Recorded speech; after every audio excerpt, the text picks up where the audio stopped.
So welcome to everybody. Thank you for joining us at this webinar with CR Payroll. I'm just going to hand you over to our president, Colin Ahern, to say a few words and to introduce Helen and Mairead. Thanks, Roisin. Like yourself, I'm relatively new to this sort of thing as well, couple of months. But for those who don't know me, my name is Colin Ahern. I'm the president of the Kilkenny Chamber. I'm also the general manager of the Kilkenny Ormond Hotel. You're all very welcome to our chamber chat today, to the second part of our series of talks on the EWSS scheme. So without further ado, I'd like to introduce you to Mairead Coughlin, who's the CEO of CR Payroll Solutions, and Helen Dooley, the Director of Sales and Marketing for CR Payroll Solutions. And they're going to talk us through practical application of the EWSS through your own payroll system. So ladies, I'll give the floor to you.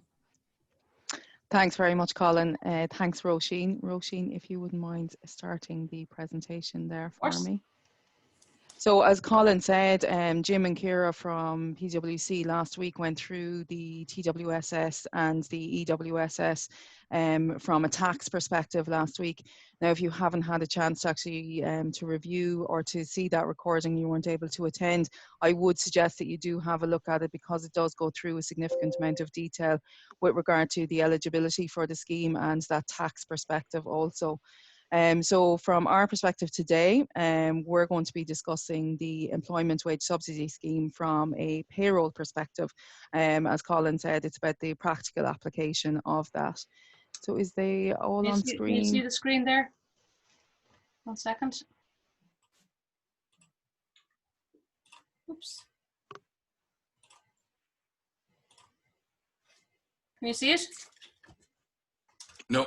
No, obviously it's the answer to that. 1 second now. We can see you, Roisin, you're looking very well. Oh God, you don't want to see me. Hold on. This worked a few minutes ago, didn't it? It did. The joys of technology. The joys of technology. It's just a case of having the right thing open at the right time. So while you're running through that, Roisin, yeah, like I can get started off anyway on it. So it's just a couple of updates from last week with regard to the detail the Jim and Ciara would have gone through. So there is now guidelines available for EWSS, and they are on revenue.ie. The link is actually on the slides that are coming up right now. And that thanks, Roisin, that Roisin is presenting there. So that is it's important to note that that is a living document, that PDF. Now, Ciara said last week that the TWSS document, or the FAQs for that scheme, ended up in a 76-page document. The current one for EWSS is 21 pages. So we'll see how long it takes to bridge that gap between the 21 and the 76, or if we need to get there. Seems to be a little bit more straightforward from an employer's perspective, because a lot of the groundwork is actually been done from the revenue perspective and will be done from a software perspective also. But do ensure that you do keep up to date on that documentation. I'll get you to click onto the second slide there, Roisin, please. Thank you very much. Roisin, if you want to go to full screen there, I think the show is actually, the notes are showing there. Sorry. Where's full screen now? Sorry. Perfect. I had it the last time. I think is it the one over to the left? We'll belt away. We can all see it. So you'll be able to see the next slide coming through, but we'll belt away anyway on it. So if you just go back to the previous slide for me, Roisin, if you don't mind, onto slide 2, that's perfect. So just some details again with regard to the closing out of the TWSS and the reconciliation that is actually needed for any employers that would have taken part in TWSS. So we all know that the employees are going to be liable for PAYE and USC at the end of the year for any subsidy payments that they did receive. So remember, this is the TWSS scheme that we're talking about initially. So what needs to happen is that all employers need to advise revenue of all of the payments that were made for all of their employees, so that then revenue can actually take that information, figure out exactly how much was paid to each employee so that they can actually calculate what is due and what the PAYE and the USC liability is going to be for the end of the year for all employees.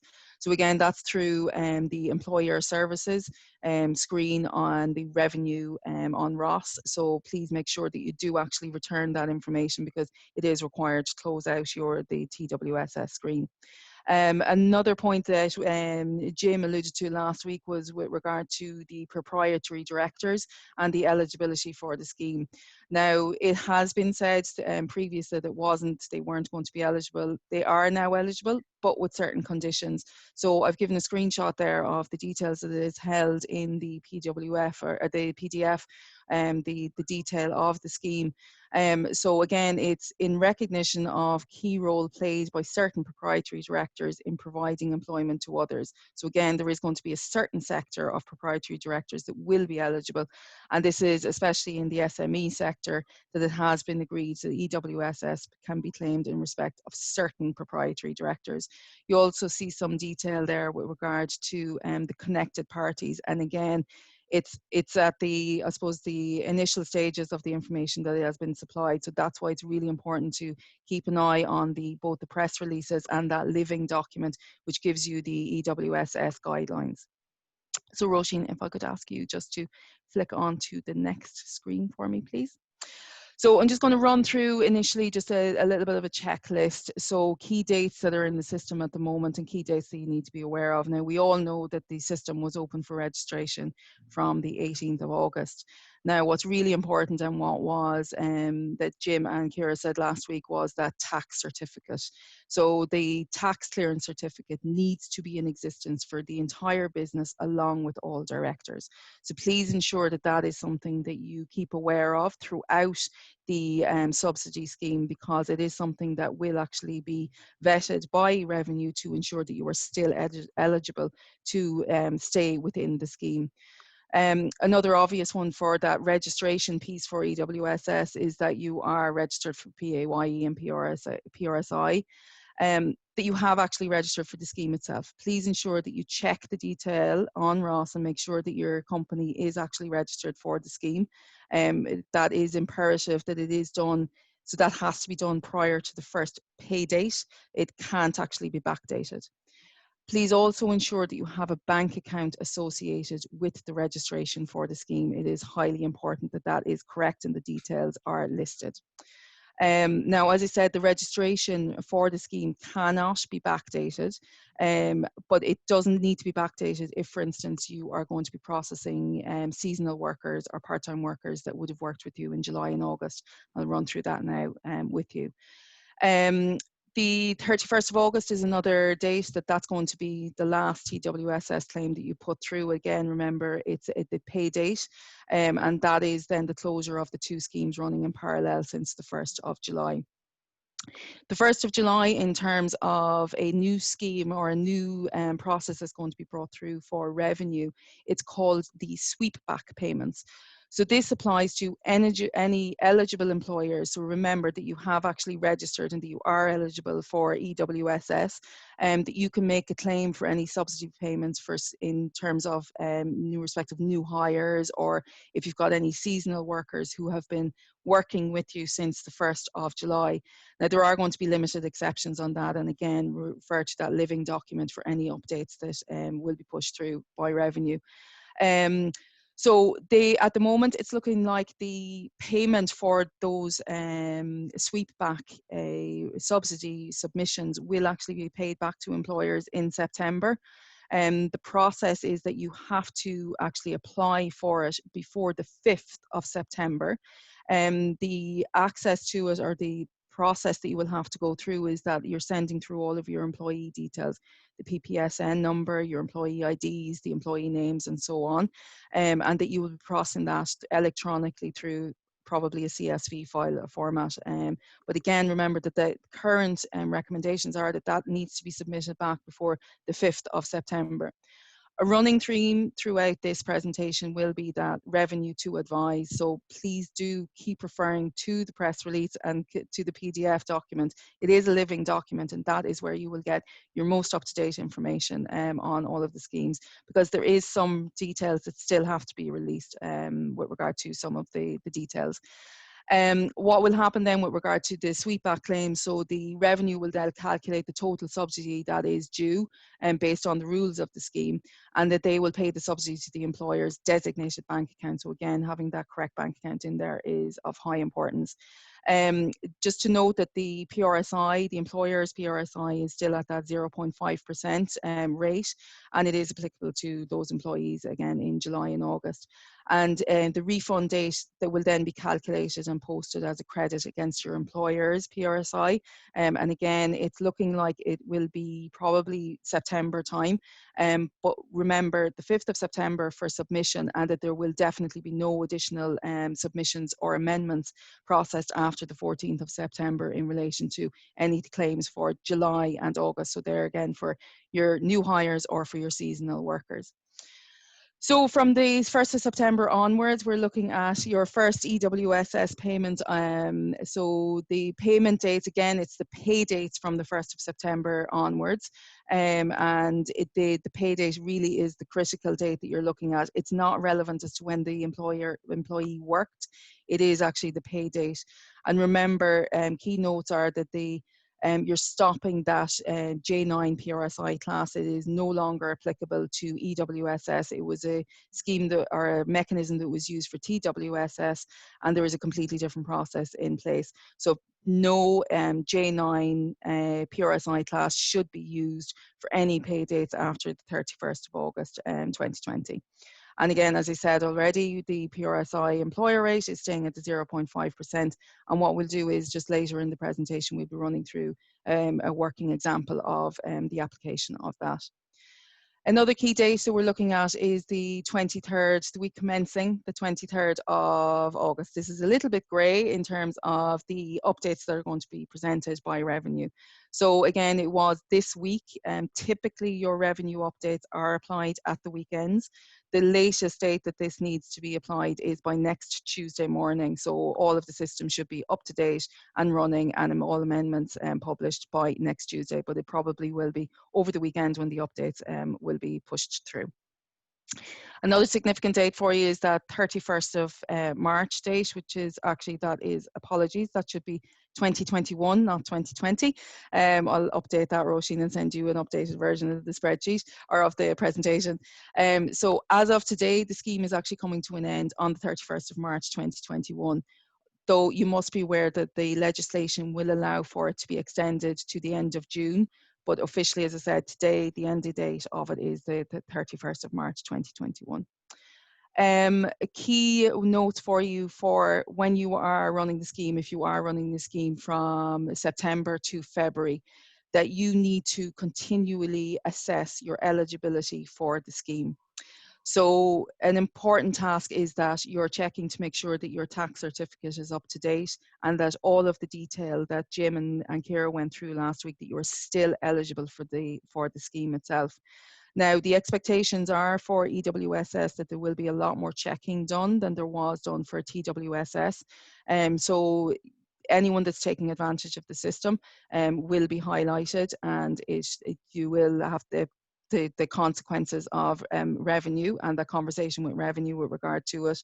So we would just encourage you to check if it's the last day of the month or at some stage throughout every month, that you do actually check to ensure that you are still eligible for the scheme. If you are not, you need to sign off on the ROS system and ensure that you are no longer applying for the scheme. There will be a lot of compliance and verification checks done by revenue.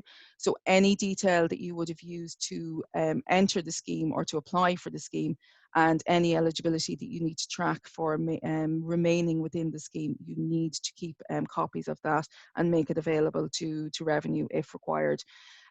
Just to note as well, Jim did say it last week, but the participants of the scheme will actually be published in probably January and April of 2021. So again, please ensure that you are still eligible for the scheme, and that you do sign off if needs be. So, Roisin, I will ask you just to go to the next screen there. So it's just a bit of an overview with regard to what does the scheme actually look like for you as an employer. So the rates are now flat and it's all based on your gross weekly wages. PwC would have gone through all of this detail last week with you with regard to the rates you can see there on the screen as well. Now, what you have to be aware of is under the new scheme, the employer will pay the employee their normal wage. So you are processing through the normal wage pre-TWSS. So all of the standard wage process that you would have previously gone through will come back into play again. Then what will happen is that you will receive a subsidy from revenue with respect to each employee that you have processed through for the who's eligible for the payment. And that will be based on, as you can see on the screen there, on the rates that are shown there. So what is necessary in order to process an employee through payroll is that you need to ensure that each employee is marked with EWSS as the payment type in an others payment section on the payroll submission. So again, if the employee is marked as EWSS, this should be handled truly by your software and by the submission through then to the PAYE modernisation, that should be processed through for you. Please ensure that EWSS never appears on an employee's payslip. They should actually be unaware that they're being processed through from a payroll perspective, that nothing appears for them against any of their payslips or anything like that. So it's all processed in the background. So another option that has to be put through and that has been recommended by revenue is the input of a digital 0 digit or a 1 cent digit. Now again, this should be handled by all of your payroll softwares and the value of the payment should be either the digital 0 or the 1 cent, depending on how your payroll software is going to be updated. What happens then is that the subsidy will be paid by revenue to you as the employer via that advised a bank account that you advised revenue of, as soon as is practical. So that's after the return due date of the 14th of the following month. So if we look at the end of the month, revenue will then process the payroll that was submitted and they post then a statement into your ROS inbox by the 5th of the following month. And that sets out the subsidy that's due to be paid to you as the employer based on the EWSS submissions that you have actually made. Now, this will actually allow for time for amendments to be made prior to returning to the filing date. Again, remember the filing date is that 14th of the following month. It's not anticipated that significant amendments will occur. Again, your reporting system within your payroll software will be able to give you the reports that are needed to see who the employees are with regard to that they have the flag of the EWSS flag against them. And then the repeated amendments will result in the compliance check to ensure the compliance of the terms of the actual scheme. So what happens is that you as the employers are required to make that submission to revenue by the pay date. So if we take an example of a September pay date, they need to be filed by the 14th of October to be included in the October pay date. So again, you're running your payroll, your September payroll, but by the 14th of October, you need to have that submission back to revenue in order to get the payment towards the end of the month of October. So again, if there is any amendments, any resubmissions or anything that is required, that is going to delay the payment back to you from revenue for the submission. So again, it needs to be noted as well that the EWSS submission for a pay period outside of the scheme date. So therefore, like say if somebody says, like if it's before the 1st of September 2020, or it's after the current date of the 31st of March 2021, that you will actually get triggered with a ROS message saying that the claim cannot be processed. So we'll make sure that those claims are within the 1st of September and the 31st of March 2021 also. So we'll move on to the next slide there, Roisin, please. So it's just to have a quick look at what happens if, okay, what will happen if an employer files an EWSS payment submission without first registering? It's going to be rejected. you're not going to be able to process anything through. You have to ensure that you are registered. And again, that tax clearance certificate is of significant importance, that you make sure that that is available also. So what happens if an employer makes a submission with EWSS included in the other payment field for an employee who's not actually eligible for the scheme? So we take, for the example, a gross weekly wage is below €151.50, or if it's above the 1,462, or that the pay frequency, for instance, it's a quarterly pay frequency. That will actually be rejected as well, and a message will be issued through ROS upon submission. And it has to be noted as well that the pay slips won't actually be eligible for the reduced rate of PRSI, and they will be completely excluded from the PRSI credit calculation. So another one that you may come across is that an employer finds a payroll submission but is not in possession of that tax clearance. So you will actually get a message advising that the file date isn't in place, and that again you will not be able to process it through. What will happen is that you will actually be given a certain amount of time, up until, again, remember, the 14th of the month, to push that tax certificate clearance in place, and you will then be able to ensure that you will get payment of the subsidy. But remember, it has to be that cut off of the 14th. If you don't actually have it in place, then you're in danger of missing the payment. So if we look at, say, for instance, an employer has multiple business divisions, or that an employee is on multiple payrolls. So again, this needs to be aggregated for the subsidy, so that it needs to be aggregated across either the businesses or across the payroll. There may be some employees that actually have more than one employment with an eligible employer. So say, for instance, somebody's working with you, but also working with another employer. In this instance, you, the employer, make sure that you make your own claim for the employee, and you ignore any other employments for that employee that the employee may actually have. Okay. So what I'm going to do now is I am going to switch over to Mairead, my colleague, and she is going to run through those EWSS rates and go through some examples, working examples, for you to make it a little bit clearer also. Thanks, Ellen. So can everybody hear me okay? Yes. Okay, great. So you see an example, or the I suppose the breakdown there of the EWSS rates. So for pay periods other than weekly, gross weekly wages will be calculated by dividing the returned gross weekly wage by the number of insurable weeks. So this should be handled by your payroll software, I suppose, subject to maximum divisors. So I suppose it's important there that you would check with the payroll provider that that is actually done and that that is captured. So EWSS can only be claimed in respect of payroll submission of at least a monthly pay frequency. So that's quarterly, yearly, or bi-yearly. Other claims will not be processed. So submission with those unsupported pay frequencies will be accepted into revenue system, but will not be processed.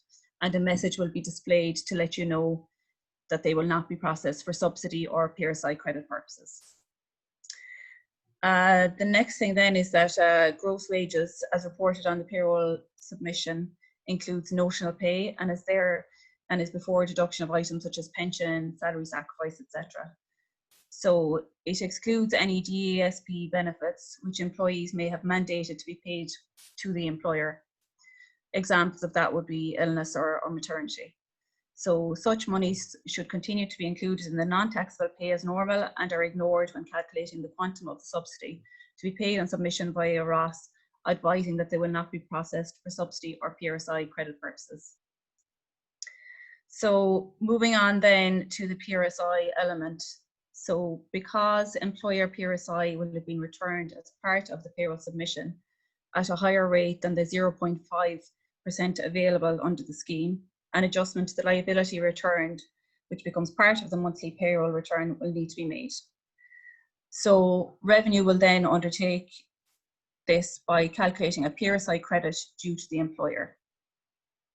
This is undertaken by recalculating employer PRSI using the scheme rate of the 0.5% and subtracting this from the employer PRSI due as reported in submission.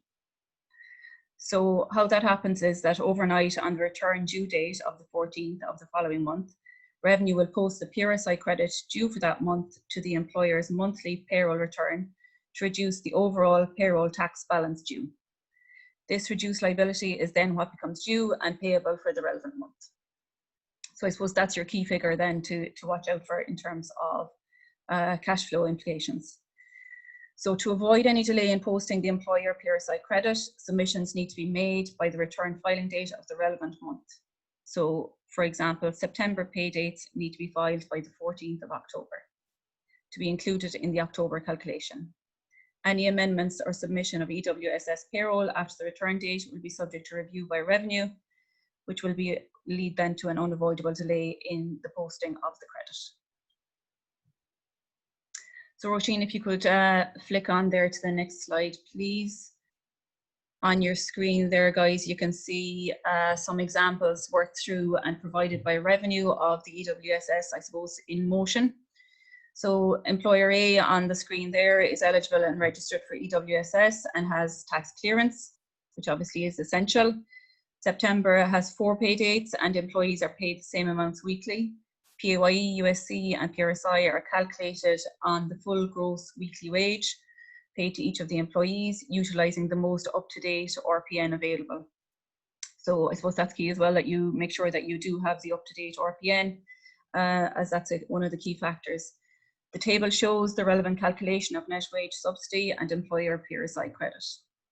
The other payments field would not have included EWSS in respect of employee A or employee E in the example, as they're not eligible employees, as their gross weekly wages are not within the relevant limits.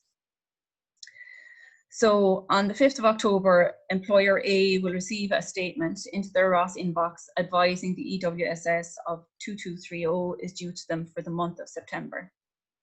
Provided no amendments are made by employer A in respect of any pay dates in September, this claim will be processed overnight on the 14th of October and will be paid into employer A's nominated bank account as soon as is practicable after the 15th of October. So I suppose, as Helen said, make sure your bank details are up to date on ROS, just to make sure you get the money in on a timely basis.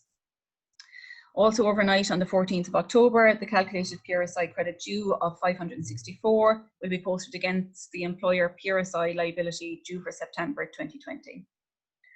And the amount there, just so you can reference it back, is 1,300, leaving net employer PRSI due of 736. So do try to remember your software should be updated to allow for the report of employee records and PAYE submission, showing the EWSS indicator. The revenue system will be updated to show EWS also. As an employer, you need to ensure you remain eligible for the scheme, as Helen already pointed out, and validate the submissions and returns made throughout your payroll periods. So that's it in terms of the example. I suppose there's quite a bit to digest, and it's, I suppose, quite complicated in nature. So Roisin will be circulating the slides after the webinar, and if you have any questions whatsoever in relation to the examples worked through or the rates or the application, do feel free to email us. We're happy to help.